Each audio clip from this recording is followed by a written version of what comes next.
નમસ્કાર, આપ જોઈ રહ્યા છો નેશન પ્લસ ન્યૂઝ. હું છું આપની સાથે હેતલ ભગત. આણંદ ટાઉન પોલીસે આણંદમાં વૃદ્ધ મહિલાને રિક્ષામાં બેસાડી રોકડ તેમજ સોનાના દાગીના ચોરી કરનાર રિક્ષા ચાલક અને તેના 3 સાગરીતોને ઝડપી પાડ્યા છે.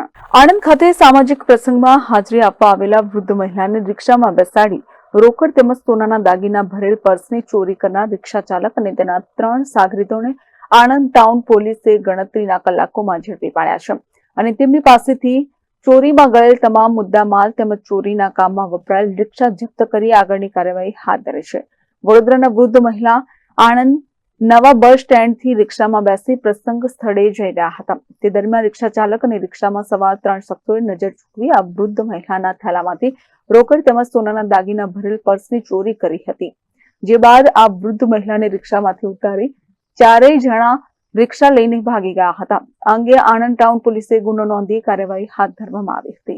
ત્યારે વડોદરાના કારેલીબાગ વિસ્તારમાં આર્ય કન્યા વિદ્યાલય પાછળના ભાગે આવેલ હસ્તિનાપુર સોસાયટીમાં રહેતા 77 વર્ષીય કાંતાબેન જયંતિભાઈ પટેલ ગત તારીખ 20 જાન્યુઆરીના રોજ પોતાની બહેનના દીકરાની દીકરીના સગાઈના પ્રસંગમાં હાજરી આપવા માટે આણંદ આવ્યા હતા.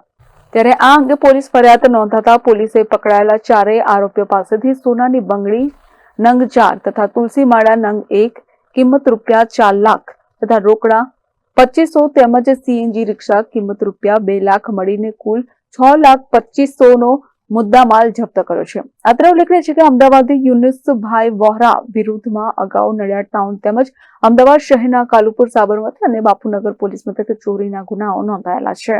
તારીખ 22/1/2025ના રોજ વડોદરા ખાતે રહેતા કાંતાબેન જગદીશભાઈ પટેલ ઉંમર વર્ષ 77 નાઓએ આણંદ ટાઉન પોલીસ સ્ટેશનમાં પોતાની ફરિયાદ હકીકત જાહેર કરેલ કે તારીખ 20/1/2025ના રોજ સામાજિક પ્રસંગ માટે તેઓ વડોદરાથી સરકારી બસમાં બેસી અને આણંદના નવા બસ સ્ટેન્ડ ખાતે ઉતરેલ. તે દરમિયાન તેમને જે સામાજિક પ્રસંગવાળી જગ્યાએ જવાનું હતું તે જગ્યાએ એક રિક્ષા ચાલકે તેમની રિક્ષામાં બેસાડી અન્ય 3 મુસાફરોને પણ બેસાડી અને લઈ ગયેલા. તે દરમિયાન ગુનાવાળી જગ્યાએ તેમને ઉતારી અને તેમની પાસેથી આજે તેમના થેલામાંથી 4 બંગડી તથા 1 ચેન કાઢી નાખેલી હતી, તેની ચોરી કરી દીધી હતી અને તેને ઉતારી દીધેલી. ત્યારબાદ આ બનાવની હકીકતની જાણ કરતાં કાંતાબેને આણંદ ટાઉન પોલીસ સ્ટેશનમાં ગુનો રજીસ્ટર કરવામાં આવેલો. ગુનાની ગંભીરતા સમજી આ ગુનામાં સંડોવાયેલા આરોપી બાબતે પીઆઈ ઝાલા તથા પીએસઆઈ ડોડિયા અને ડિસ્ટાફના માણસોએ તપાસ તજવીજ હાથ ધરેલી. સદર ગુનાની તપાસના કામે ગુનો ડિટેક્ટ કરવા માટે પોલીસ અધિક્ષક શ્રી જસાની સાહેબની સૂચના અને માર્ગદર્શન હેઠળ આણંદ શહેરમાં આવેલા નેત્રમના તમામ સીસીટીવી કેમેરા ચેક કરવામાં આવેલા અને આ રિક્ષાનો જે ઉપયોગ થયેલો છે તે રિક્ષા કોની માલિકીની છે તે બાબતે તપાસ હાથ ધરેલી.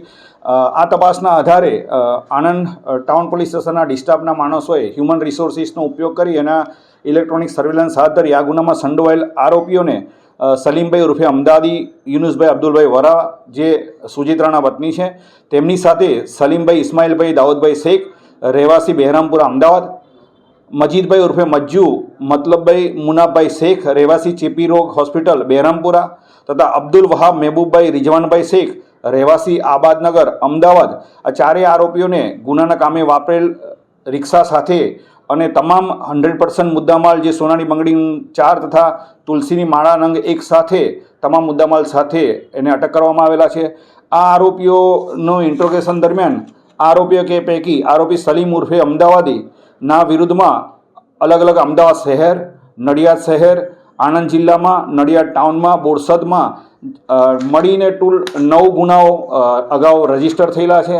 આરોપી સલીમભાઈ ઇસ્માઇલભાઈ દાઉદભાઈ શેખ રહેવાસી અમદાવાદના વિરુદ્ધમાં બોરસદ ટાઉનમાં 2024માં એક ગુનો રજીસ્ટર થયેલો છે. આરોપી મજીદભાઈ ઉર્ફે મજ્જુ શેખના વિરુદ્ધમાં સાણંદ તથા બોરસદ ટાઉનમાં ચોરીનો ગુનો રજીસ્ટર થયેલો છે અને આરોપી અબ્દુલ વહાબ મહેબૂબભાઈ રિજવાનભાઈ શેખ રહેવાસી અમદાવાદના વિરુદ્ધમાં 5 જેટલા ગુનાઓ અમદાવાદ શહેર, આણંદ ટાઉન, બોરસદ ટાઉન અને સુજિત્રા પોલીસ સ્ટેશનમાં રજીસ્ટર કરવામાં આવેલા છે. આમ સિનિયર સિટીઝનોને રિક્ષામાં બેસાડી અને તેમની નજર ચૂકવી તેના સોના ચાંદીના દાગીનાને ચોરી કરતી અમદાવાદ તથા આણંદ જિલ્લાની આ ગેંગને આ 4 આરોપીને પકડીને ખૂબ જ ટૂંકા સમયની અંદર 100% મુદ્દામાલ રિકવર કરવામાં આણંદ ટાઉન પોલીસ સ્ટેશનને સફળતા મળેલ છે. આણંદથી દિનેશ પટેલ સાથે હિરેન્શન, નેશન પ્લસ ન્યૂઝ ખંભાત. સમાચારોના સતત અપડેટ મેળવવા માટે અમારી નેશન પ્લસ ન્યૂઝની યુટ્યુબ ચેનલને સબસ્ક્રાઇબ કરો, બેલ આઇકન દબાવો અને જોડાયેલા રહો ફેસબુક, ઇન્સ્ટાગ્રામ અને ટ્વિટર પર.